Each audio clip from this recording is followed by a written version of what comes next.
So I get about 50 account takeover submissions per week, every single week, on my Discord server, which you can find down below in the description box. And by far, the most commonly asked question for these account takeovers is, what champion should I be maxing up next on my account? Or what champions should I be building out next on my account? And I've done guide videos on this before to sort of like help you make up your mind as to what champion you should be building next. There's a lot of rules to follow. You don't want to build too many legendary champions on your account up to level 62 quickly, because you probably don't have the bucks to fully buck all of these champs out, and so building up some epics sort of in the interim can help you progress in dungeons and stuff like that. In the early game, you particularly want to build out to just be farming dungeons at at least stage 16, and so building very, very specific champions and tools to sort of help you progress in dungeons can be very, very important, right? Champions like Armiger can come in hugely clutch, as well as building up champions for things like Demon Lord Clan Boss and bringing the correct tools to that fight as well. So there are a few factors to consider. I've done guides on this before, but I get so many account takeover submissions asking this question, but I've decided to do this because it's literally just impossible for me to get to the amount of takeover submissions that I get every week on the Discord server. I thought I'd go ahead and pick out a few accounts and stage a bit of a quiz with you guys, right? Well, we've got to pick the 3 champions that we would max up next on each given account and try and explain why a little bit. And everybody's going to disagree on this, by the way. I'm going to give my 2 cents and my top 3 picks, as well as maybe a couple of honorable mentions as to what I would build up next on these accounts, just going by the screenshots that we have. And y'all can totally feel free to play along in the comments as well. I think it's going to be awesome. And given that it's impossible for me to take over every account that gets submitted on the Discord server, this might be something that I can at least do for accounts that I don't get to take over. Before we get to that, man, if you're looking to start up a new raid, whoa, bloody hell, beat the hell out of my microphone. If you're looking to set up a new account, man, make sure to use my beginner promo link, which is down below at the top of the video description box, man. Click on that link, use it to sign up, create your happy new account to get Corrado Fox Hunter as your free starter legendary, but only if you create your account using that link down below, man. You'll also get a bunch of epic champions as you level up your account, and brand new is a new beginner promo code that you can use on day 1 of your new account as soon as you're done with the tutorial to get your hands on Duhanorak as your free starter Void legendary champion, also on day 1 of your new account, by using beginner promo code Desert Queen. This right here is the webpage that's link down below will take you to sign up and create a new account. Bob's your uncle, Fanny's your aunt, you got the best possible start going. Okay, man, let's get to, I guess it's Miss Ava's account here. And the top 3 picks in order of priority that I would max up on this account next was this my account. Pick number 1 for me, and it looks like we're actually building out this champion currently at the time that Ava sent the screenshot, so that's great, would be Taragi the Frog. Taragi is great, and the earlier you build out Taragi the Frog, the better off you're going to be for multiple reasons, right? Taragi the Frog brings a decreased attack debuff on his A1. Fantastic for Demon Lord Clan Boss. Lovely stuff. He brings an AoE provoke against all enemies as well on his A2. Very nice for just controlling waves and just getting your team to the boss in certain dungeons. Really nice. And then it also brings shielding, as well as a 3-turn cooldown ally protection buff on his A3 as well. This is fantastic for survival into Ice Golem and into Demon Lord Clan Boss, which is great in the early game. Like, these are amazing tools to have on your account when you're still quite early on your account. And it also brings the chance to place poison against attackers as well on his passive, which is, again, great into Golem, great into basically all content ever. I don't even know what to tell you, man. It's particularly good into Demon Lord Clan Boss as well, where poisons are super effective. And don't forget that very soon, maybe even at the time you're watching this video, a new Doom Tower rotation is going to be coming out, where Scarab King is one of the bosses. Taragi the Frog is able to completely solo the Scarab King boss, as long as he's built in Immortal and Regeneration gear, has good HP, like high HP stats, and good enough accuracy to be landing his debuffs, and with good enough speed that he's activating the heals from that regeneration and that immortal gear just nice and often, so that he's getting the heals, well, nice and often. And of course, anytime the boss attacks into him, he places that poison debuff. So Taragi's incredible for soloing the crap out of Scarab King as well, which is going to be a problem very soon for this account, unless Taragi is maxed. So for me, Taragi would be the number 1 priority on this account. Next highest priority, it's a little bit of a cop-out, but I just go for the Yugo. Hugo's level 50 already. We've already got a bunch of level 60 champions, by the way. In fact, only 3 level 60 champions that are all legendary. That concerns me a little bit, Ava. I'm not gonna lie, darling. Right, we've got a whole bunch. We've got a whole bunch of level 60s here that are all legendary. It makes me a little bit worried because we probably don't have a whole lot of legendary skill books to go around, right? We're probably not fully booking all of these legendary champions. And so, yeah, you want to make sure that you build up some epic champions as well, up to level 62. Now, the Ugo's fine to leave at level 50 for a while longer. It's not super high mega priority that we get the Ugo fully built up to 60 just yet. Ugo really comes into her own when she's up against Hydra clan boss. So as long as the Ugo's fully booked and we're getting that decreased defense up and stuff, the Ugo can stay at 50 hypothetically. Another champion I would build up though as soon as possible. It's a little bit of a tie between Haikatoon and Morag. We don't actually have a single level 60 or even a level 50 champion on this account that's bringing increased speed buff. Increased speed on the Haikatoon, very, very important. It's going to be crucial for progression into, I mean, to be honest, it's kind of crucial in a lot of places. Spider's Den, Fire Knight, it can be very, very helpful in both of those dungeons. It's going to be very, very helpful into Scarab King, into Scarab King as well. Running Haikatoon as your speed or a lead can make it easier to build out your Taragi in that regeneration and that immortal gear, because he's just going to be moving faster, and so he's going to be getting more heals from the regeneration set for soloing Scarab King, so she's going to find some value there as well. And so at least getting the Haikatoon up to 50 will be my next recommendation. Now, I know I'm only supposed to pick 3 champions here. We've already picked the 3, but to be honest, I'm just going to throw Morag in there as a pick anyway, because Morag is so good.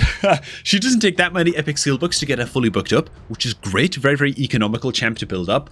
She also brings strength and buff, great for survival into things like Ice Golem. But of course, the ally attack skill, like the Morag plus the Ruella combo, is going to be amazing for progression into Fire Knight. And so, yeah, the Morag is a fantastic option as well to take up to 60 on this account kind of ASAP. And I don't even care, dude. I'm going to make a 5th pick as well. I'm just totally cheating here, man. Tetsuya would be great to take up to 60 because you bring some 10-meter control on his A3, which could also help us out into Fire Knight as well. Of course, I wouldn't rush this guy up to 60 by any means. The chances that we have books ready to rock and roll and pump into Tetsuya right now on this account feel very, very unlikely. I put all of the books on this account, by the way, into Supreme Gallic if it was up to me, if it was my account. That's why I would prioritize all of the books until he's fully booked up. But also Burengiri down at the bottom here. Burengiri is another champ kind of similar to Taragi in this case, where he's able to solo one of the very, very troublesome Doom Tower bosses. In this case, Burengiri, because of how his passive works, as long as he's built in regeneration gear and immortal gear as well, he can also solo the crap out of Bommel Dreadhorn, which is another Doom Tower boss that at the time you're watching this video, it's probably active right now. Very, very troublesome boss to get through when you're still in the early game of your account. Burengiri is one of those champs that can completely solo the boss as long as he's in the correct gear. Just know that you do eventually need to build your Burengiri out with masteries, so he at least has the War Master mastery to deal that extra bonus damage.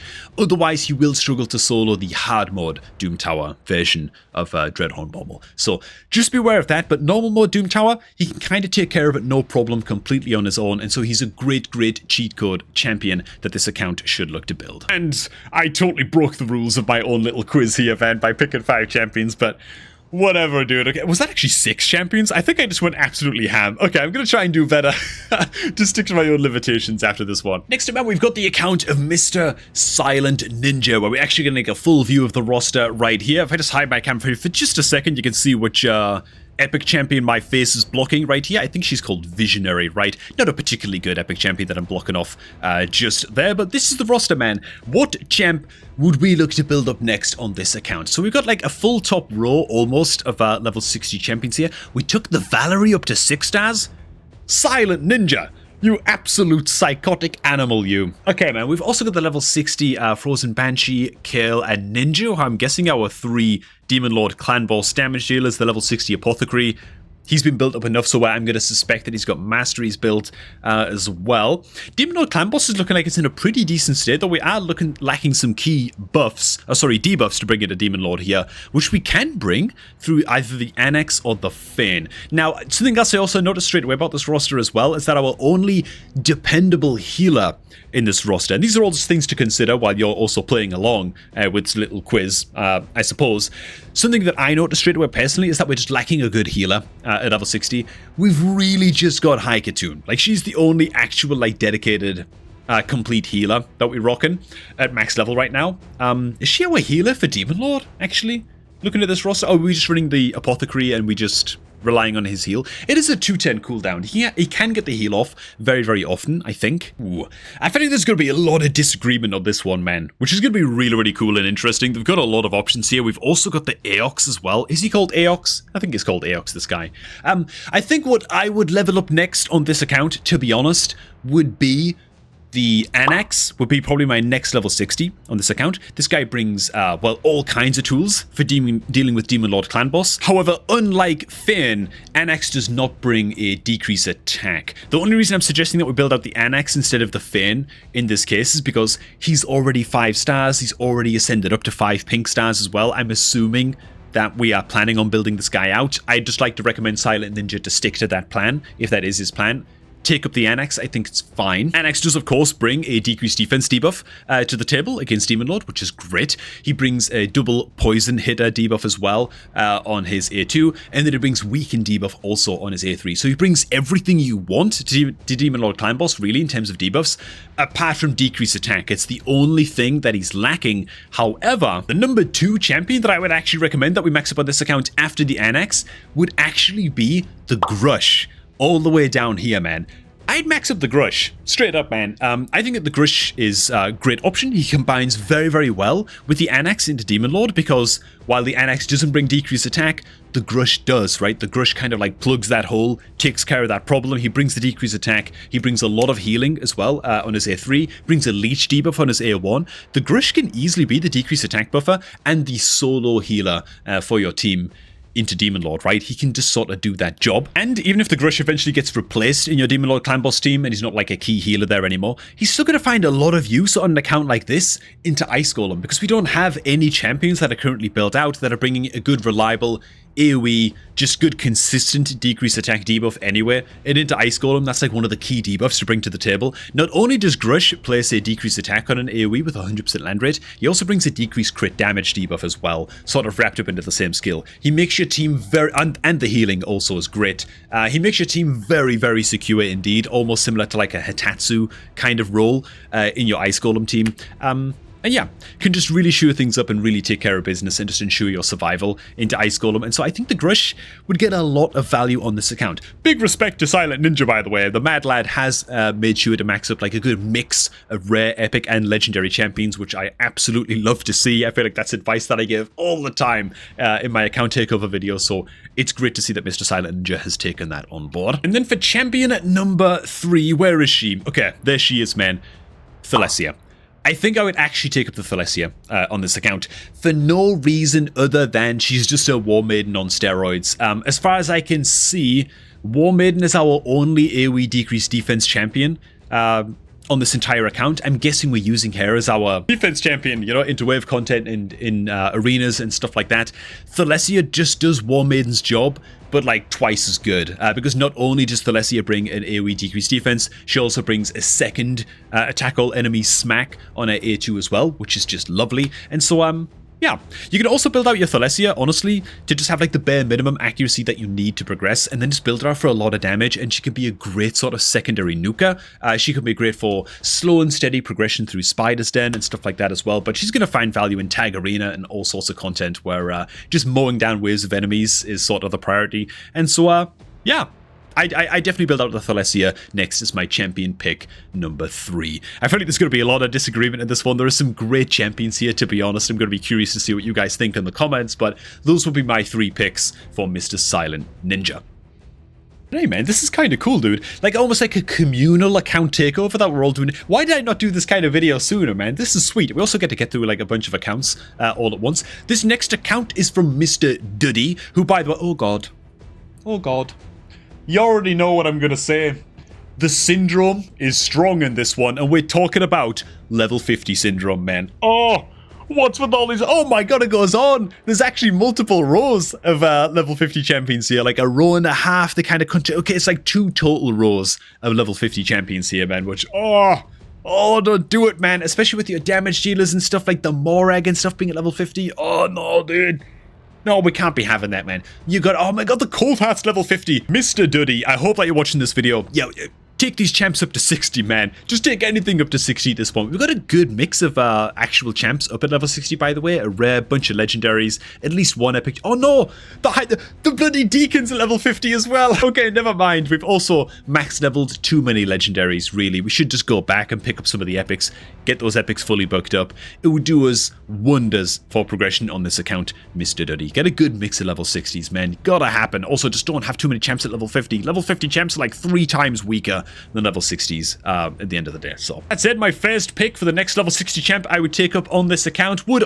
there's no suspense. It's Cold Heart, right? Of course it's Cold Heart. Cold Heart is great into Spider. She's great into Fire Knight. She's great into Dark Fae in Doom Tower. She's pretty solid, honestly, into wave content as well. And I'm imagining that she's also fully booked because she's a rare champion, right? And so...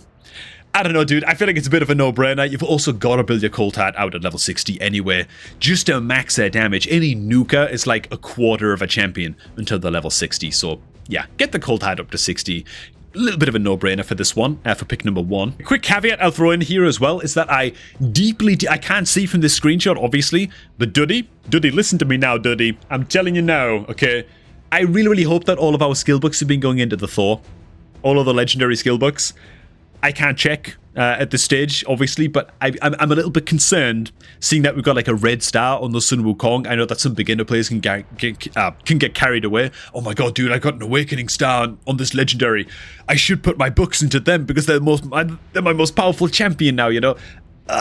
Just hold on there now, Dudy. I'm really hoping the books went into the Thor because the Thor is good everywhere. He's one of those, man. He's one of those special champions that brings like the double hitter A1 with 10 meter control great into so many areas of the game, so many bosses, the Fire Knights, the Spiders of this world, Dark Fae, you know. 2 big AoE hit skills for his A2 and his A3, one of which applies AoE decrease speed. Oh, like he's just amazing at the wave content. He's amazing at the Spider. He's amazing at the Hydra. He's amazing in Arena. Like, he's amazing everywhere, okay? I really hope that the Thor is fully booked and up. Now, my champion pick number 2, after the Thor is fully booked, okay? The Krisk.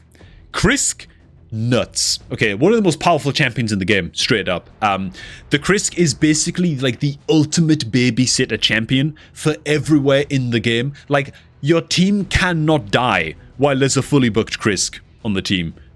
I said it. Okay, the Krisk actually makes your team immortal, which, to be honest, is only a slight exaggeration, right? Attack all enemies A1 with a chance of placing decreased speed. I mean, it's already disgusting. It's already like a 10 out of 10 champion already. The A2, another attack all enemies. You can put your Krisk in a cursed set, by the way, into Hydra and get ridiculous amount of hex debuffs spread across the Hydra heads. That's another way that you can use the Krisk. Brings ally protect and a 3-10 cooldown. And yeah, double continuous heals on Krisk's... well, on Krisk's self. Also increase the duration of all ally buffs by 1 turn. And then you bring a 3-10 cooldown, AoE provoke, also placing increased defense and increase speed buffs across all allies with the increased speed on the A3. So, like, I don't know, dude. Like, Krisk is for increased speed on you, decreased speed on enemies, provokes, ally protects, self-healing. Just brings everything. Like, Krisk is a joke how good Krisk actually is. And so, yeah, I built up the Krisk as a priority as soon as we had the legendary skill books to start a sort of drip feed into the Krisk. As for pick number 3, I mean, oh my god, do we have some options here, bro. I tell you what, man, my pick number 3 will probably just be the Morag. Probably just be the Morag. That's a lure. Probably just be the Morag, because the Morag is an epic champion that's very, very easy to book and build out. Also brings ally attack, which is something that we don't have on this account just yet. But also Morag combined with like Deacon and Cold Heart and the Thor is just like, and then like Krisk to provoke the waves in Fire Knight. That's like Fire Knight hard mode unlocked, you know, like Fire mode, Fire Knight on normal mode is a joke if we max out the Morag as well. Like it'll be so easy, it's actually disgusting how easy that's going to be. But yeah, she's also going to bring extra survivability to Ice Golem if it's needed. Just a great champion overall, and another epic champion that's easy to build out in what's currently just a little bit of a legendary sausage fest. Don't know where the sausages come in. To be fair, they are all male champions, so there you go. Some honorable mentions, however, on this. I mean, God, we've got the Tetsuya, we've got the... I forget this guy's name, but he's absolutely unbelievable as well. I totally forget his name, actually. Even the Udex Atoll, like, requires no skill books in order to be very, very effective in certain areas of the game, namely PvP. And so we could also max him up. But the Ninja is definitely an honorable mention. HP burn activation. Ninja's going to be amazing as a damage dealer for progression into, well... probably to boost our Demon Lord damage. Also going to help us out a lot into Hydra as well. It's just a Hydra damage dealer. So the Ninja's going to be great. Obviously, Ninja's just an amazing champion in many, many areas of the game. I just feel like he's a little bit lower book priority than Thor and Krisk in this case, and so that's why I've knocked him down the list just a little bit. Maybe some of y'all's disagree with that. And another honorable mention that I gotta shout out that is a little bit cheating because you guys can't see this champion right now because actually Dudy sent multiple screenshots. It's actually on screenshot number 2. Can you see him? Can you? 3, 2, 1. It's Hitatsu. Okay, Hitatsu was great. An amazing, amazing champ. Increased defense buffs across your entire team. AoE decreased attack buffs for your, debuffs against all enemies as well.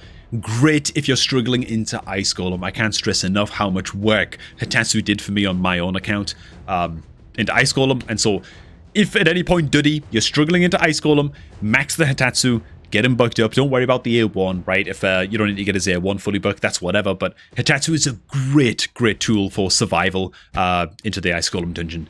Very, very good, man. And so there you have it, man. A whole bunch of rapid fire takeovers real quick. Get through like a few accounts. Maybe do like a video like this once a week or something. Could be kind of cool, man, to help me get to more account takeovers without actually having to take over the account. A fun fact, by the way, is that like I feel about 80% of the people that I message back and say, hey man, your account takeover submission was successful. Like, let's do this, you know? Like, I'm ready to do an account takeover for you. About 80% of people just don't reply. It's just, like, really, really depressing for me, you know? Because I've got videos to schedule for the week and stuff, you know? So I message, like, 5 people and I get, like, 1 response for an account takeover, you know? So I'm like, oh my god, there's so much demand. But at the same time, a lot of people just never respond when I eventually reach out to them and say, hey, man, your submission was successful, you know? So, yeah, this will help me get my way through the account takeover queue a little bit faster as well, I think. Hope you guys enjoyed this video. Could be very, very interesting to see the comments on this one. And hey man, if you're going to set up a new Raid Shadow Legends account, make sure that you get it done using my beginner promo link, which you can click on down below at the top of the video description box to jumpstart your new raid account that you create with that link with Corrado Fox Hunter, and a whole bunch of free epic champions as well as you level on up the account. You can also use beginner promo code Desert Queen, all one word, to get your hands on 200 rank free Void legendary support champion on day 1 of your new account as well. Best possible way to start a new raid account, man. Now I'm going to